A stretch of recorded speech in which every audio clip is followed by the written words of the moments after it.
क्या आपको पीसीओ है और आप 2026 में बेबी प्लान कर रहे हैं? तो अब बस ये वीडियो आप ही के लिए है।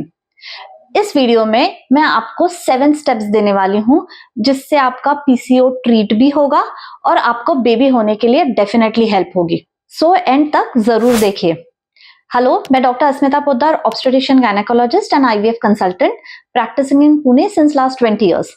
लेकिन आज मैं आपको बताने वाली हूं कि पीसीओ में नेचुरल प्रेगनेंसी कैसे अचीव कर सकते हैं, आईवीएफ से नहीं।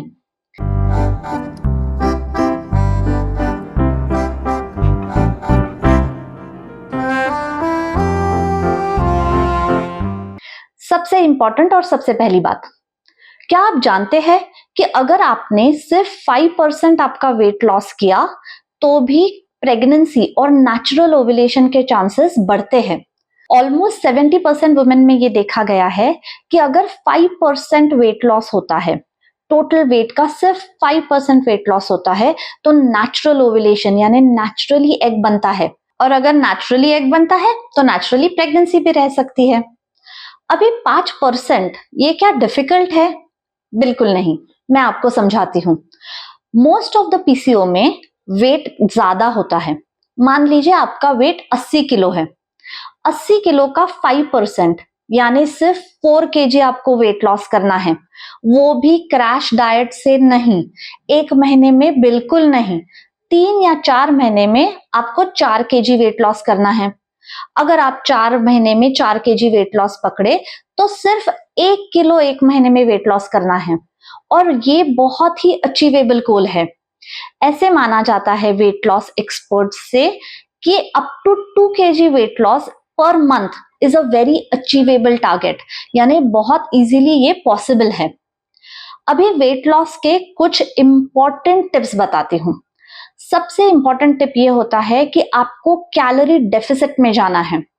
ये एक बहुत इंपॉर्टेंट चीज है और इसको आप बिल्कुल याद रखिए।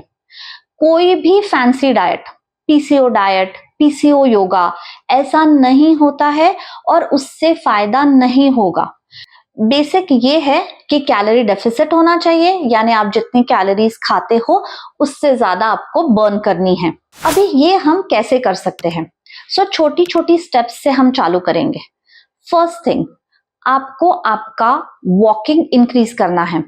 10,000 स्टेप्स पर डे ये बहुत अचीवेबल टारगेट है और ये आपको करना ही है। मान लीजिए आप एक सेडेंटरी लाइफस्टाइल में है, यानी आपका काम बैठे बैठे है। हर 1 घंटे के बाद अगर आप 5 मिनट भी वॉक करेंगे तो भी ये टारगेट अचीव करना मुश्किल नहीं है। अगर आपका 10,000 स्टेप्स नहीं हो रहा है दिन में तो एटलीस्ट 8,000 स्टेप्स आप टारगेट करिए और धीरे धीरे बढ़ाइए। अगर आप ऑफिस में काम करते हो, लंच ब्रेक के वक्त या टी ब्रेक के वक्त डेफिनेटली आपको 10 मिनट्स वॉकिंग करना है। हर ये छोटी छोटी चीज ऐड होके आपके 10,000 स्टेप्स जरूर हो सकते हैं। सेकेंड थिंग, आपको टारगेट करना है कि 1 हफ्ते में आप एटलीस्ट 5 डेज एक्सरसाइज जरूर करेंगे। सबसे बढ़िया एक्सरसाइज पीसीओ के लिए कौन सी होती है? तो स्ट्रेंथ ट्रेनिंग ये सबसे बढ़िया एक्सरसाइज है। इससे आपका मसल मास इंक्रीज होता है, जिससे आपकी इंसुलिन रेजिस्टेंस कम होती है। अगर आपको जिम में जाना पसंद नहीं है तो आप बॉडी वेट एक्सरसाइजेस घर पे बैठे बैठे कर सकते हो। बहुत सारे यूट्यूब चैनल्स है जिसपे आपको बॉडी वेट एक्सरसाइजेस सिखाए जाते हैं, तो डेफिनेटली वो करने हैं। 3 डेज स्ट्रेंथ ट्रेनिंग और 2 डेज योगा, ये आपको कंपलसरी करना है, एटलीस्ट 45 मिनट्स ईच टाइम। तो फर्स्ट है आपका स्टेप काउंट, जो कि कम से कम 10,000 स्टेप्स होने चाहिए, और सेकंड है आपका जो एक्सरसाइज है वो एवरी वीक एटलीस्ट 5 टाइम्स होना ही चाहिए। अगर किसी वीक में 5 टाइम्स नहीं होता है तो गिव अप ना करिए, नेक्स्ट वीक में एटलीस्ट 4 टाइम्स टू 5 टाइम्स वापस टारगेट करिए। सबसे इंपॉर्टेंट चीज है कंसिस्टेंसी। याद रखिए, हमें 1 महीने में रिजल्ट नहीं चाहिए, हमें 4 महीने ये कंटिन्यू करना है और सिर्फ 4 kg वेट लॉस करना है। ऑफ कोर्स अगर आपका वेट ज्यादा है तो ये टारगेट ज्यादा होगा। काफी लेडीज मुझे कहती है, मैडम हम तो घर का ही खाना खाते हैं, बाहर का तो मैं टच भी नहीं करती, फिर भी मेरा वेट कम ही नहीं हो रहा है। तो देखते हैं टिपिकल इंडियन खाना में क्या होता है? सुबह में साबूदाना का खिचड़ी खा लिया, दोपहर में रोटी सब्जी दाल चावल खाया, शाम में घर का ही तला हुआ वड़ा पाव खा लिया और रात में वापस रोटी सब्जी दाल चावल। अभी इसमें बताइए, प्रोटीन की मात्रा बिल्कुल zero, carb heavy carb loaded diet है, कैसे वेट लॉस होगा? तो सबसे इंपॉर्टेंट चीज डाइट में है कि आपको हर मील में प्रोटीन कंटेंट होना ही चाहिए। प्रोटीन की मिनिमम रिक्वायरमेंट होती है एटलीस्ट 0.8 ग्राम पर केजी बॉडी वेट। आपको उतना प्रोटीन लेना ही है। उसी के साथ साथ आपको ये भी देखना है कि आपके डाइट में फाइबर कंटेंट है।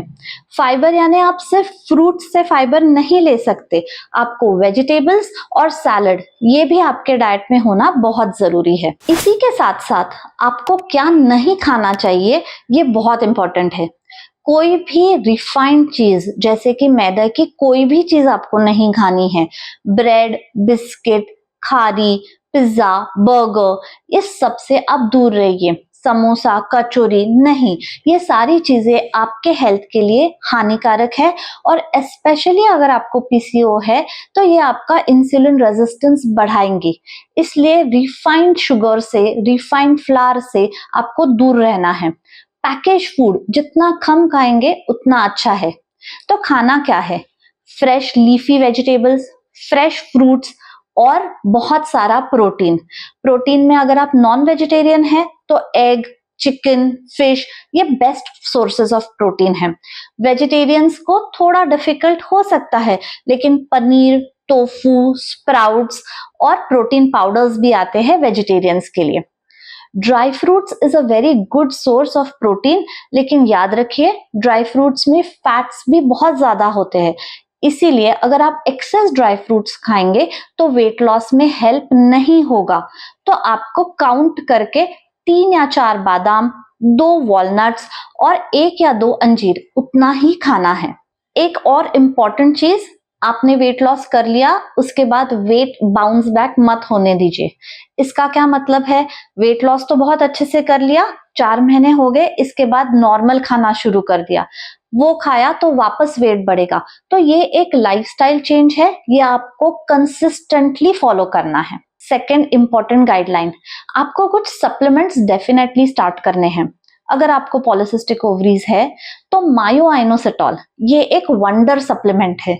इससे आपका इंसुलिन रेजिस्टेंस कम होता है, मेल हार्मोन्स कम होते हैं और नेचुरल ओव्यूलेशन में हेल्प करता है। अगेन नेचुरल ओव्यूलेशन में हेल्प किया तो नेचुरल प्रेगनेंसी में हेल्प करेगा। इसलिए मायोआइनोसिटॉल के बारे में आपके डॉक्टर से जरूर डिस्कस करिए। Second important supplement, folic acid. Folic acid ये हर उस लेडी ने लेनी ही चाहिए जिसे प्रेगनेंसी प्लान करनी है, और फॉलिक एसिड की दवाई आपको 3 महीने पहले से लेनी चाहिए। एक बार प्रेगनेंसी रहने के बाद नहीं, पहले से लेनी है।